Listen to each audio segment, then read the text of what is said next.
Assalamualaikum warahmatullahi wabarakatuh. Selamat malam teman-teman semua. Malam.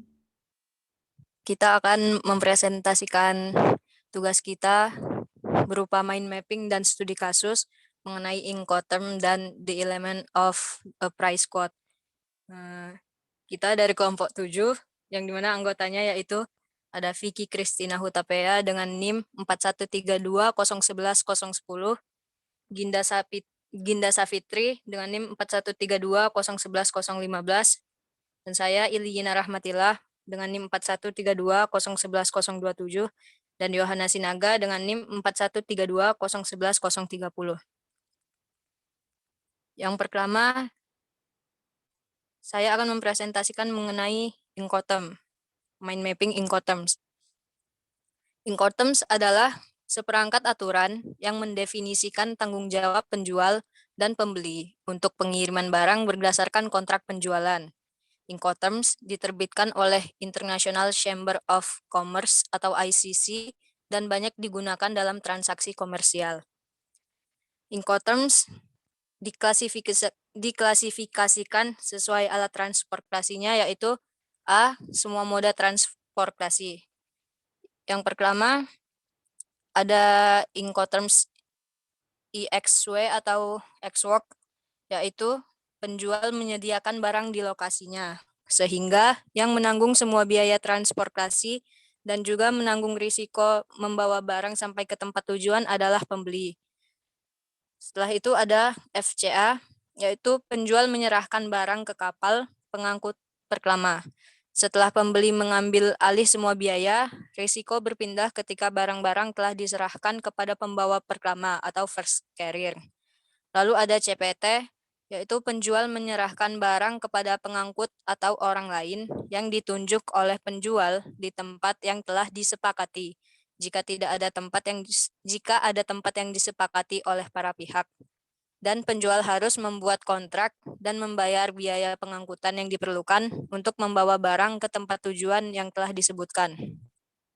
Lalu ada CIP, yaitu penjual membayar pengangkutan dan asuransi ke titik tujuan yang telah disebutkan, tetapi risiko dipindahkan pada saat barang-barang sudah diserahkan ke tangan pengangkut pertama. Lalu ada DAP, yaitu penjual melakukan penyerahan ketika barang-barang telah diserahkan kepada pembeli di atas alat angkut atau transportasi yang tiba dan siap untuk dibongkar atau unloading di tempat tujuan yang telah disebutkan. Lalu ada DDP, yaitu penjual bertanggung jawab untuk mengirimkan barang ke tempat yang telah disebutkan di negara si pembeli dan membayar semua biaya untuk membawa barang ke tujuan.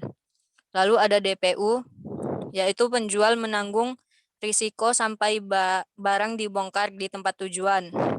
Pembeli diharuskan membantu penjual dalam mendapatkan dokumentasi yang relevan untuk formalitas izin ekspor atas biaya penjual.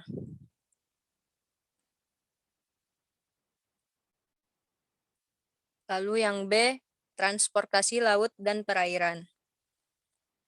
Di sini ada Incoterm FAS, yaitu penjual harus menempatkan barang-barang di samping kapal pengangkut pertama. Risiko kehilangan atau kerusakan barang dialihkan saat barang berada di samping kapal, dan pembeli yang menanggung semua biaya sejak saat itu. Lalu ada FOB, yaitu penjual harus memuat atau loading barang di atas kapal yang ditunjuk oleh pembeli. Biaya dan risiko dibagi ketika barang-barang sudah benar-benar ada di kapal. Lalu ada CFR, yaitu penjual wajib membayar biaya dan ongkos angkut untuk membawa barang ke pelabuhan tujuan, meskipun risiko dialihkan kepada pembeli pada saat barang-barang dimuat di kapal. Lalu yang terakhir ada CIF. CIF sama persis seperti CFR, kecuali untuk penjual juga harus membeli dan membayar asuransi. Selanjutnya akan dipresentasikan oleh Vicky.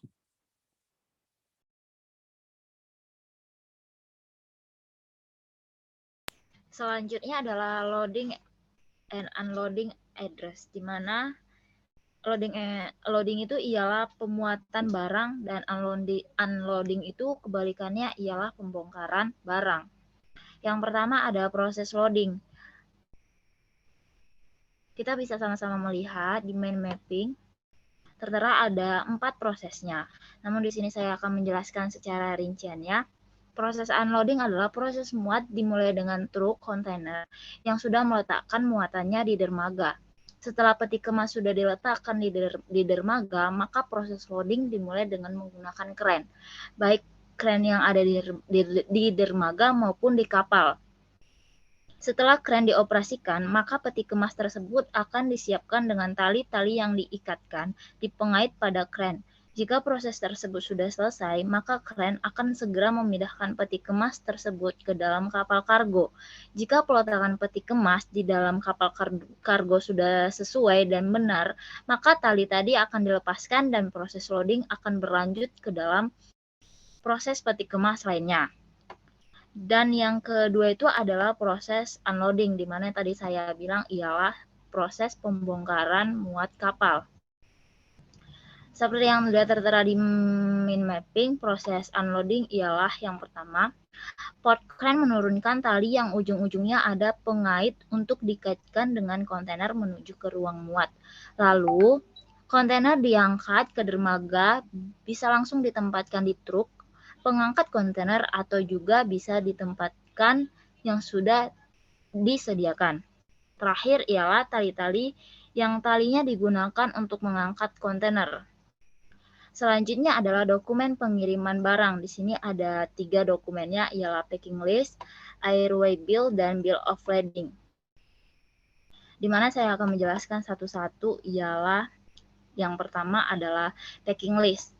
Packing list adalah dokumen yang berisikan rincian spesifikasi barang ekspor sesuai dengan invoice.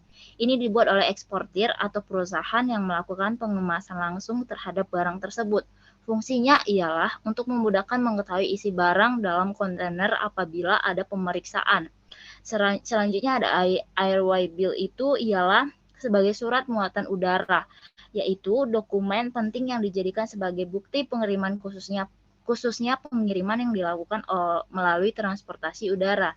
Dan yang ketiga itu ada bill of lading, di mana dokumen ini bertanggal di mana pengangkut menyatakan bahwa ia telah menerima barang tertentu untuk membawanya ke tempat tujuan yang ditunjukkan dan menyerahkannya kepada orang yang ditunjukkan beserta penyerahannya. Yang keempat, yang D adalah peralatan yang diperlukan dalam proses unloading, di mana di sini ada forklift, palet, dan troli. Kita tahu sendiri forklift, palet, dan troli bentuknya. Dan yang terakhir ada perlengkapan yang diperlukan, seperti ada checklist atau daftar cek, ada packing list, ada airway bill, ada bill of lading, dan yang terakhir ada surat izin loading. Surat izin loading itu ialah surat izin yang kita gunakan untuk masuk ke dalam gedung di tempat kita akan dilakukannya pekerjaan. Isi dan format biasanya berbeda dan dikeluarkan dari tempat lokasi berasalnya. Oke, selanjutnya akan dijelaskan oleh teman saya, Ginda Savitri. Oke, di sini ada term of delivery, yaitu Incoterms adalah seperangkat definisi kebiasaan perdagangan internasional. Ini mencakup definisi kebiasaan perdagangan internasional. Masing-masing dari mereka memiliki nama yang disingkat dengan 3 huruf ketika penjual dan pembeli memutuskan untuk memasukkan singkatan seperti itu dalam kontrak perdagangan mereka. Itu berarti bahwa mereka akan mengikuti kebiasaan perdagangan itu dan memutuskan tentang kewajiban bersama. Yaitu ada 3. Yang pertama ada jangka waktu pengiriman, yaitu bagian dari kontrak perdagangan, pengertian adat perdagangan, dan terakhir dimaksudkan untuk penjualan barang internasional. Yang kedua, hubungan timbal balik antara penjual, yaitu ada pengiriman dan penerima pengiriman, pembagian biaya, dan pemindahan resiko dan kewajiban bersama lainnya. Dan terakhir, jangka waktu pengiriman tidak menentukan, yaitu ada hubungan antara penjual atau pembeli dengan pihak ketiga, dan hak milik atas barang kepemilikan. Jangka waktu pengiriman merupakan bagian dari kontrak pengangkutan. Ini dapat memberikan informasi kepada pihak ketiga tentang kewajiban penjual dan pembeli mengenai pengiriman barang. Karena istilah penyerahan mendefinisikan kewajiban dalam menyerahkan barang. Maka istilah itu harus selalu sesuai dengan kebiasaan perdagangan yang disepakati. Encounters of delivery mendefinisikan kewajiban timbal balik antara penjual dan pembeli. Persyaratan tidak mendefinisikan hal-hal tersebut. Ia merupakan kepentingan sendiri dari pihak yang membuat kontrak. Penjual dan pembeli adalah pihak dalam kontrak perdagangan. Semua subkontraktor seperti pengangkut, agen penerusan, dan buruh pelabuhan bertindak atas nama penjual dan atas nama pembeli. Oke, selanjutnya akan dijelaskan oleh teman saya, Yohana.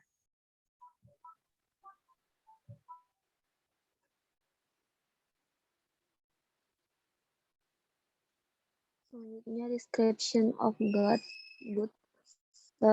Deskripsi of good itu ada misalnya detail dalam deskripsi itu ada yang pertama itu deskripsi harus spesifik, tidak kabur. Jika paket berisi barang bermerek, sertakan merek dan nomor model beserta deskripsinya. Dan jangan hanya mengandalkan kode produk perusahaan untuk mendeskripsikan barang tersebut. Contohnya itu apa barangnya, terbuat dari apa barang tersebut, dan untuk apa barang tersebut digunakan. Baru itu ada juga kalau apa yang terjadi jika menulis deskripsi barang yang tidak jelas, itu akan terjadi seperti pengiriman dengan deskripsi yang tidak jelas tentang isinya dapat ditahan atau ditunda oleh bea cukai. Itu karena mereka mengizinkan informasi lebih lanjut tentang barang yang dikirimnya. Baru tuh ada juga perincian atau deskripsi detail tentang barang yang akan dikirimkan. Ada juga tentang deskripsi of goods ini juga di dalamnya tuh ada packing list yang lengkap dan bill of lading. Tapi hanya saja tuh penulisan data description of goods-nya itu pada bill of lading itu lebih sederhana atau hanya garis besarnya saja. Deskripsi barang yang akurat adalah cara yang terbaik untuk memastikan bahwa paket yang tidak tersangkut di biaya cukai. Selanjutnya akan dibacakan oleh teman kami. Yang terakhir adalah studi kasus.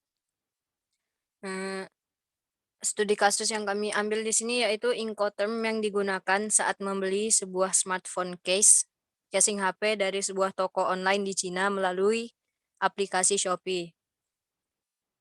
Contoh studi kasusnya yaitu A membeli sebuah produk yaitu casing untuk smartphone merek Vivo di Shopee seharga Rp19.103. Saat ia ingin check out produk itu, ia memilih metode pembayaran COD atau bayar di tempat. Di sana juga terdapat total pengiriman sebesar Rp30.000.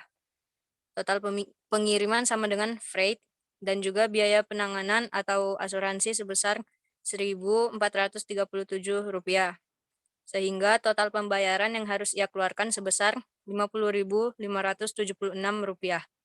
Jika dilihat dari biaya-biaya yang harus dikeluarkan oleh A, Incoterm yang digunakan yaitu CIF atau Cost, Insurance, and Freight. Sekian presentasi dari kelompok 7. Apabila terdapat kesalahan mohon dimaafkan. Kami akhiri. Wassalamualaikum warahmatullahi wabarakatuh.